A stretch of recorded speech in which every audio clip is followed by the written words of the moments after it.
It all started because my friend Lisa guilt tripped me into coming to her marathon.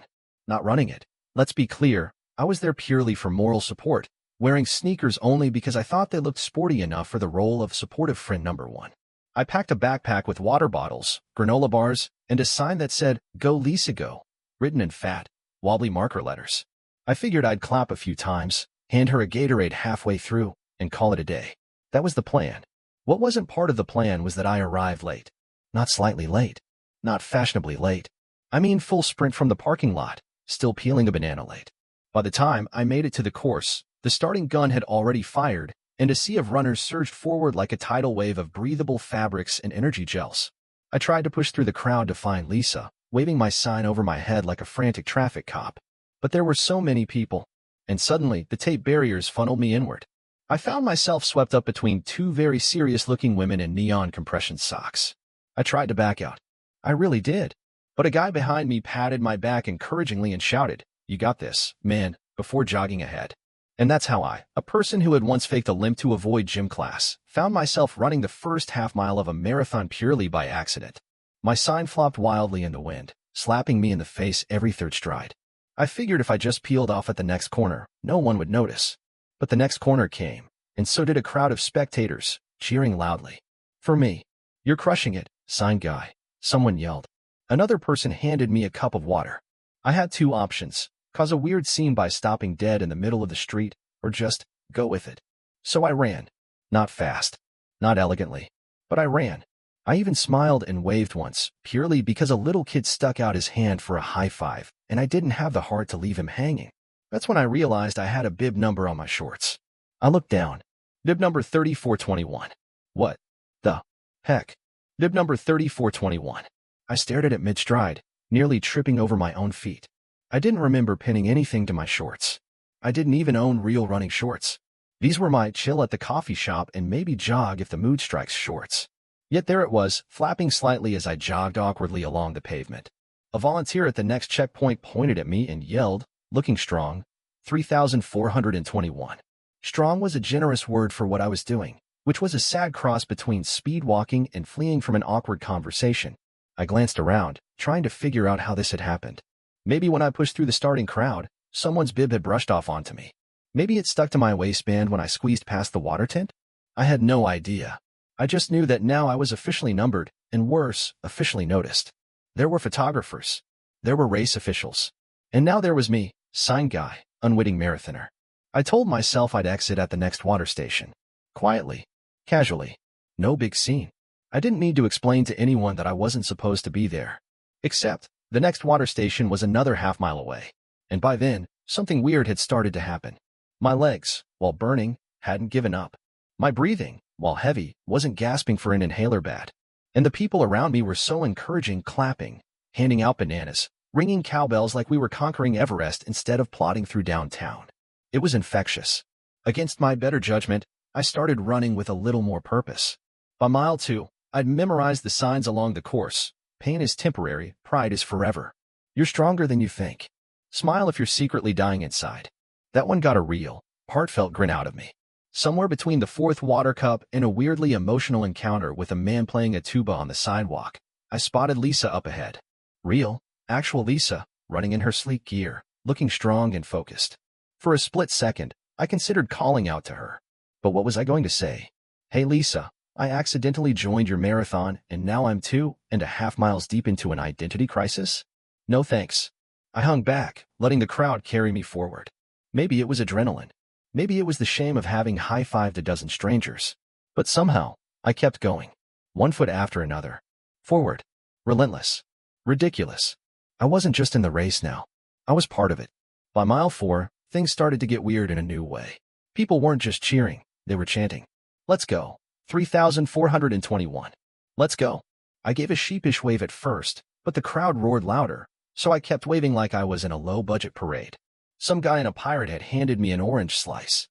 Another woman in a tutu sprayed misty water from a bottle over the runners and winked at me specifically. I was, somehow, becoming a fan favorite. Maybe it was the fact that I was carrying a floppy homemade sign while everyone else had sleek hydration belts. Maybe it was the way my running form resembled a caffeinated flamingo. Whatever it was, I had a following. Somewhere near the 5th mile marker, I caught my reflection in a storefront window. Sweaty, red-faced, shirt clinging in unfortunate ways, and smiling. Actually smiling. I looked ridiculous and ridiculously happy. It was the first time in forever that I wasn't thinking about my inbox, my deadlines, or how behind I was on laundry. I wasn't thinking about anything except the fact that somehow, impossibly, I was doing this. That's when a volunteer shoved a little paper cup of electrolyte drink into my hand and said, "Hydrate, champ. You're making great time." Great time? I looked around to make sure they weren't talking to someone else. But no, it was me. I didn't even own a fitness tracker, but apparently my shuffling jog was enough to impress the locals. By mile 6, I hit my first real wall. My legs felt like overcooked spaghetti. My arms were moving mostly out of obligation. The cheerful signs started to blur together into one endless hallucination of encouragement. But then a little boy on the sidelines held up a handmade sign that said, "You're someone's hero today." And for reasons I can't fully explain, that almost made me cry. So I kept going. At mile 7, the course narrowed into a tree-lined path by the river, and everything got quieter. Just the slap of sneakers on pavement, the occasional cough, the rhythmic breathing of strangers all moving toward the same invisible goal. It was peaceful. And it was there, with a cool breeze on my face and aching feet below me, that I realized I didn't want to quit. Not yet. I, the accidental marathon runner, was officially in it for the long haul. Around mile 8, something even more unexpected happened. I found my rhythm.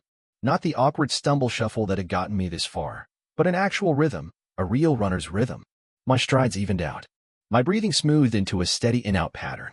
I wasn't sprinting, but I wasn't dragging either. It was like some hidden part of me finally woke up and said, "Hey, maybe we're built for this." Crazy, right? One minute you're waving a floppy sign and contemplating a tactical retreat, and the next you're feeling like you belong out there with the real athletes. I even started passing people. Not a lot. Not the elites with their tiny shorts and gazelle-like form, but a few tired runners who gave me respectful nods as I shuffled by. I felt like an imposter among warriors, but at least I was a moving imposter. Then, just as I was feeling borderline heroic, it happened. The race split. A fork in the road appeared, with two big signs, half marathon finish to the left, and full marathon continue to the right. Oh no. I skidded to a stop, narrowly avoiding a collision with a woman in neon pink leggings. "Which way, dude?" she asked, panting. "Good question, pink leggings lady." I had no bib registration, no chip timer, no clue. I didn't even know if bib 3421 was registered for the half or the full. I just knew I had about 0% chance of surviving a full marathon without my legs staging a violent protest. So I made a gut call, left. I veered onto the half marathon route, my legs blessing me with renewed strength at the idea that this madness would soon end. I followed the crowd downhill toward what looked suspiciously like the finish line. The crowd noise grew louder. The announcer's voice boomed over the speakers. "Here comes another strong finisher. Number 3421, folks. Let's make some noise." Oh, my gosh.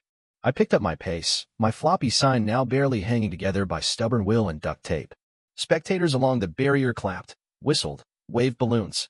I high-fived every hand within reach, laughing breathlessly. Somewhere in the back of my mind, I realized I was about to finish a race I never entered. I crossed the finish line with my arms half up, a stunned grin plastered on my face. A volunteer draped a medal around my neck before I could even think to refuse it. A medal. For a race I wasn't supposed to run. I stumbled forward, dazed, overwhelmed, still clutching my "Go Lisa Go" sign like some weird trophy of my journey. And just when I thought it couldn't get any stranger, a woman with a clipboard appeared. "Number 3421, she asked brightly. "Please come with me. We have a little surprise for you." Before I could even answer, she was leading me away from the finish line chaos, through a narrow path of metal barricades and into a roped-off area marked "Awards." My brain was screaming at me to confess, to blurt out the truth about the mistaken identity, the spontaneous race participation, the floppy sign that had somehow survived 13 miles of unintentional cardio. But my legs were too tired and my heart was pounding too loudly for rational thought to break through. She handed me a bottle of water, a banana, and a big, beaming smile. "Congratulations. You placed in your age group," she chirped. "Just hang here for a few minutes. We're about to start the ceremony." Placed? In my age group? That didn't even seem mathematically possible. I was barely ahead of the stroller-pushing moms and the guy in the full-body avocado costume. I looked around, hoping for a loophole. Maybe there was another 3421 and this was all a hilarious clerical error. But the volunteers kept giving me thumbs-ups and a DJ started announcing names over the loudspeaker. People clapped and whistled. Some runners held shiny little trophies shaped like golden sneakers. I wanted to bolt, to melt into the ground. But my legs refused to do anything except tremble and sip water in small, awkward gulps. Then I heard it. Third place in the male 25 to 29 division. Number 3,421. Give it up for Alex Carter. Alex Carter. Not my name, but definitely my bib number. The crowd erupted into cheers as the volunteer practically shoved me toward the stage. I stepped onto the podium, yes, an actual podium next to two sweaty but triumphant runners who high-fived me like we were old teammates. A race official handed me a small trophy, a gold sneaker atop a marble base. I held it with both hands, smiling so hard my cheeks hurt, partly from disbelief and partly because at that point, it was easier to play along than cause a scene. A photographer snapped our picture. I held my trophy and my crumpled, "Go Lisa go," sign like a complete maniac. Later, while staggering toward the exit, a little boy in a baseball cap tugged on my shirt. "You're my hero," he said shyly. "I hope I can run like you someday." I almost cried. Instead, I patted his shoulder and said, "You'll run faster." I just got lucky. Which was true. So true. Because luck, and a whole lot of accidental chaos, had turned a day of planned cheering into a day I'd never forget. But the real twist wasn't the trophy, or the applause, or the bizarre almost fame that followed.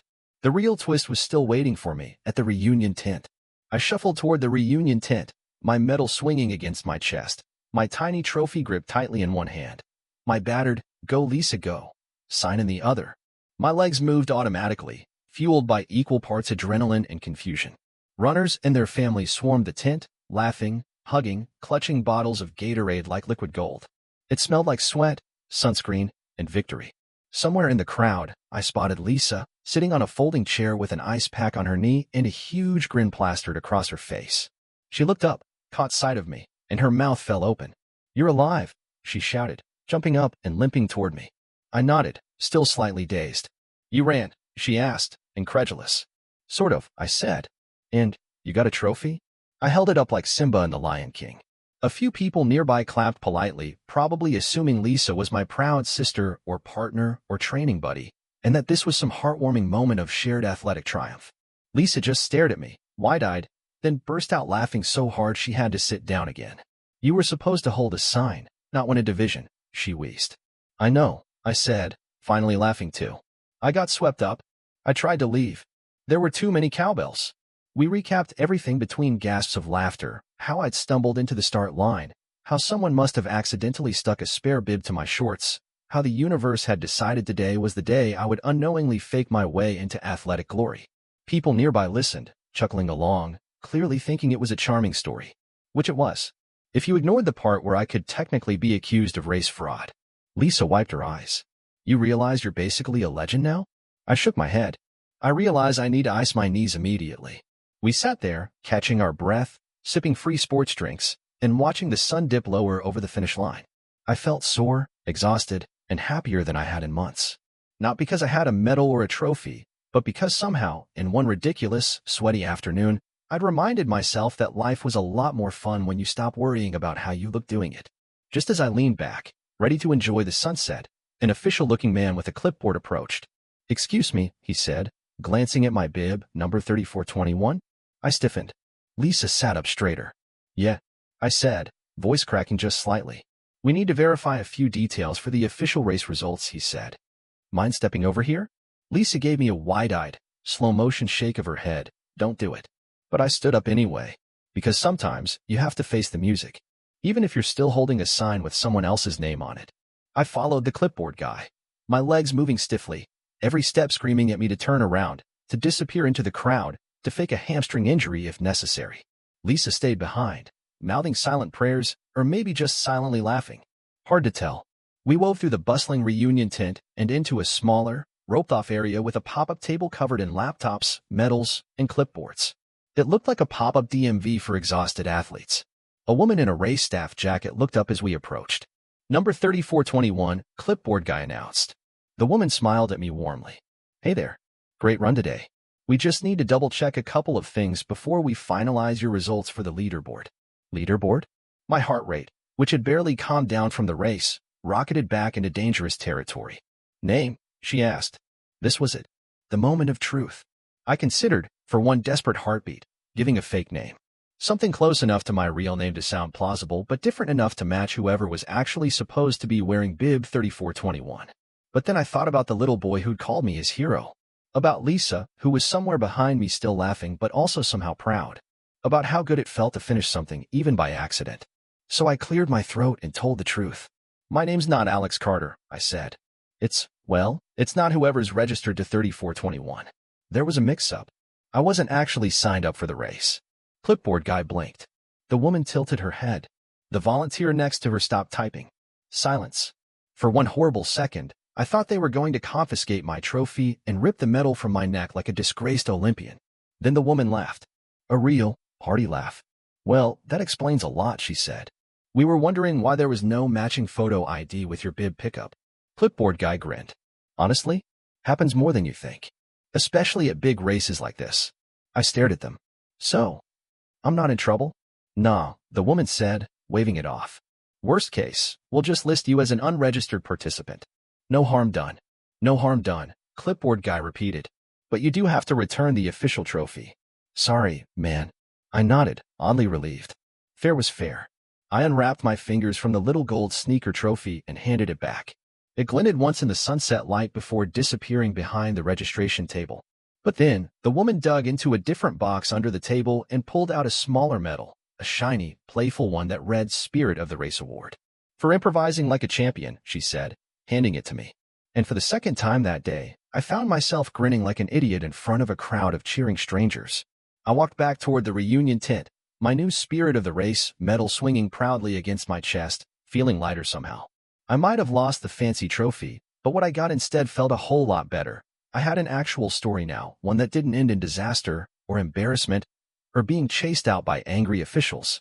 No, I had somehow stumbled into a marathon, run 13 miles on a dare from destiny, told the truth, and still walked away with a medal and a memory no one could ever take. Lisa spotted me immediately. She limped over, a giant grin plastered across her face. Well? She asked breathlessly, like she couldn't wait another second. I held up the new medal. Her eyes widened. No way. You got an award for crashing a race? I laughed. Technically, it's for embodying the spirit of the event, which I think is code for, thanks for not suing us. We both burst into giggles so hard that a volunteer passing by gave us a weird look. After calming down, we found a patch of grass and flopped onto it like two tired turtles. Lisa stretched out her legs and winced. I think my knees are officially dead.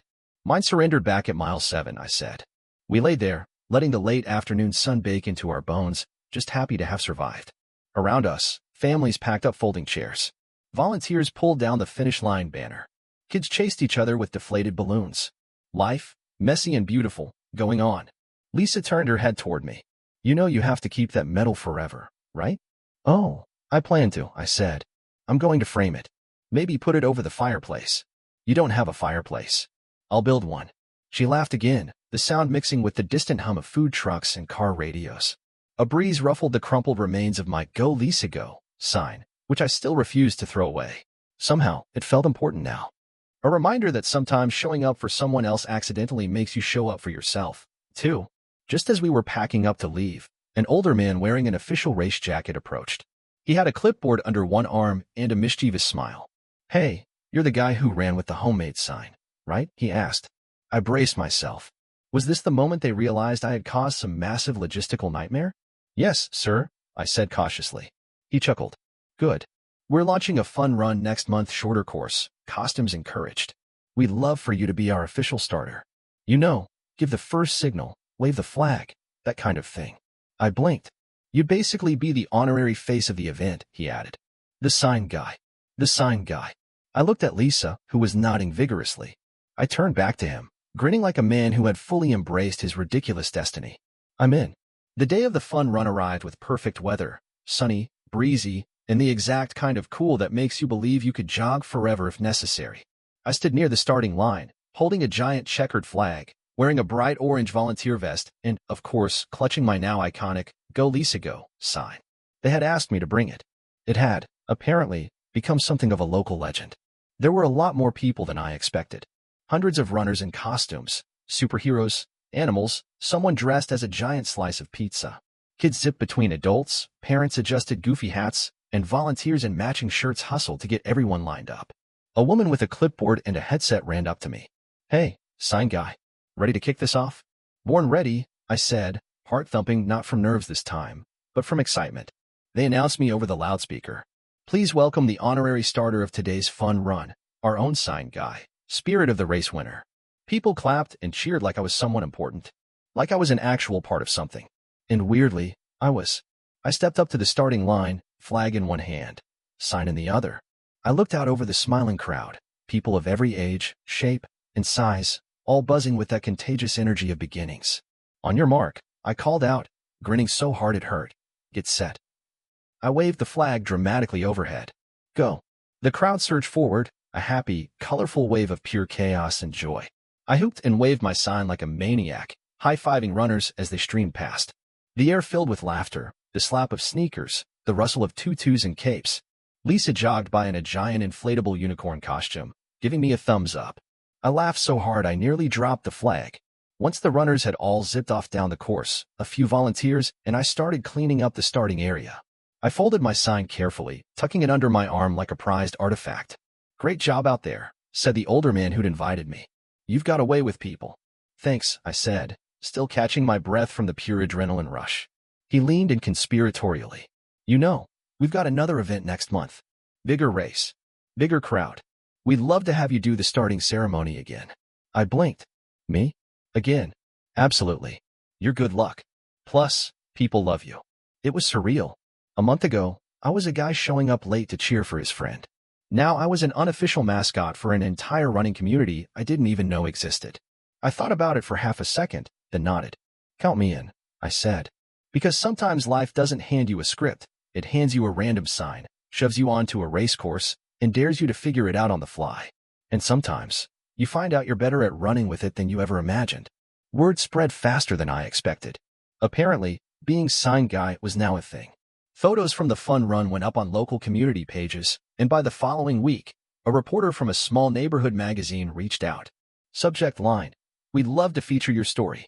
I laughed out loud when I saw it. Me? The guy who accidentally crashed a marathon? The guy whose most athletic achievement before all this was carrying too many grocery bags at once? But they were serious. They wanted a short interview, a few photos, a blurb about community spirit and unexpected beginnings. We met at a little coffee shop, me and the reporter, a guy named Drew who looked about 12 but probably had a degree and an award or two under his belt. I told him the whole story, from cheering Lisa on, to getting swept into the race, to realizing halfway through that I wasn't supposed to be there. He laughed so hard at the part about handing back the official trophy that people at neighboring tables gave us weird looks. "Honestly," Drew said, clicking off his recorder, "this is the best story I've heard all month. Maybe all year." A week later, the article came out. Title: "The Legend of Sign Guy. How a Simple Mistake Inspired a Community." It was way too flattering, but it was sweet, and people seemed to love it. Friends texted screenshots. Lisa mailed me a physical copy, highlighting every line where my name appeared. And with the attention came new invitations. A school charity run asked if I'd kick off their event. A dog adoption group asked if I could host their 5K fundraiser, complete with dogs in costumes. Every email opened with something like, "We loved your energy," or "We'd love some of that sign guy spirit at our event." Every single time, I thought about saying no. I wasn't a professional MC. I wasn't even a runner, not really. But something inside me, something new and stubborn and a little bit joyful, kept pushing me to say yes. Because for the first time in a long time, people weren't asking me to be perfect. They were asking me to show up, cheer loudly, wave a ridiculous sign, and remind them that even in the middle of hard things, running long distances, pushing through challenges, you could still find laughter, connection, and a little bit of wild, beautiful chaos. I didn't have to be the fastest. I didn't have to be the best. I just had to keep showing up. Life got busy in the best kind of way. Most weekends, I found myself at a new event, wearing my trusty volunteer vest and waving my now slightly battered, "Go Lisa Go" sign like it was an heirloom. It became my signature, a symbol that, somehow, had more energy and optimism packed into its duct-taped edges than anything I could have said into a microphone. Kids recognized it. Adults asked for selfies with it. At one particularly chaotic fun run, someone even made a tiny replica and waved it back at me across the starting line. Meanwhile, Lisa took full credit for launching my accidental second career. "Without me, you'd still be just some guy with creaky knees and no cardio endurance," she liked to remind me, grinning ear to ear. She wasn't wrong. One Saturday, after kicking off a charity run for a local animal shelter, where I almost tripped over a pug dressed as Wonder Woman, I found myself sitting at a folding table, signing homemade certificates of participation. A woman approached, nervously holding a toddler in one arm and a wrinkled race bib in the other. "You're sign guy, right?" she asked. "That's me," I said, setting down my Sharpie. "My son loves you," she said, nodding toward the toddler. "He's been talking about running like the sign guy ever since your last race. You're kind of his hero." I blinked, completely floored. The little boy, clutching a juice box and wearing sneakers that lit up when he wiggled, grinned shyly at me. "Would you mind signing his bib?" she asked. I nodded, stunned into near silence. As I scrawled my name onto the crinkled paper, the little boy looked up and said in a tiny, determined voice, "When I grow up, I'm gonna be fast like you." I smiled so hard it hurt. Because what he didn't know, what nobody really knew, was that being fast had never been the point. Not for me. Not that day I stumbled into the marathon. Not now. It was about trying. Showing up. Running when it would have been easier to walk away. Smiling when you felt like quitting. I handed the bib back to him carefully, like it was a priceless relic. "You're already faster than you know," I said. And I meant every word. By the time autumn rolled around, my calendar was packed with events, charity walks, school runs, even a quirky zombie sprint, where participants dressed up and chased each other through cornfields. Every event brought new faces, new costumes, new moments of pure, unscripted joy. It was never about the race times or who finished first. It was about showing up, giving it your all, and laughing when things got messy, which, in my case, was often. One afternoon after a particularly muddy fundraiser, where someone had tackled me into a puddle during a three-legged race, long story, Lisa and I sat on the tailgate of her car, sharing a box of French fries and laughing so hard we could barely breathe. "You realize," she said between bites, "you're a local celebrity now." I shook my head, smiling. "I'm a guy who can't say no and owns too many duct-taped signs." "Exactly," she said. "You're the best kind of celebrity." I looked around at the parking lot full of tired, happy people, at parents bundling kids into cars, volunteers stacking cones, little kids proudly clutching their finisher medals, and felt it deep in my chest. I didn't just stumble into this by accident. I built something. Something good. Not fame. Not fortune. Connection. Community. Joy. The next day, a letter arrived in my mailbox, real, actual snail mail. It was an invitation from the city's Parks and Recreation Department, asking if I would serve as the honorary Grand Marshal for their Thanksgiving turkey trot. The official letterhead. A fancy envelope. A little note at the bottom that read, "We could really use your spirit. Plus, you're undefeated at starting races with a smile."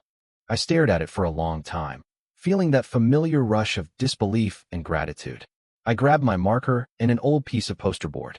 And right there at my kitchen table, I made a new sign. Run your own race. It was messy. It was imperfect. It was perfect.